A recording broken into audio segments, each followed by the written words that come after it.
Hi guys, in this video I will show you how to turn on antivirus on Windows 10 or 11.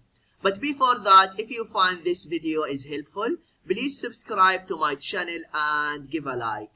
Okay, how to turn on antivirus in Windows 10 or 11?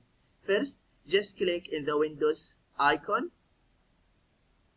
After that, in the search, just type Windows Security,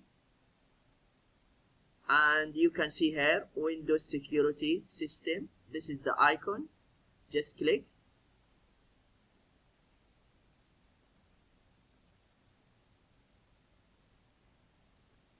and then you see here Virus and Threat Protection.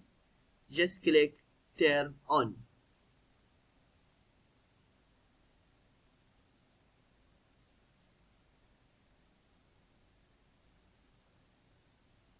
Yeah, now it's on.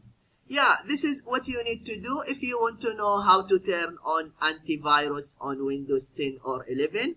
I hope this video is helpful. Thank you for watching and see you in the next video.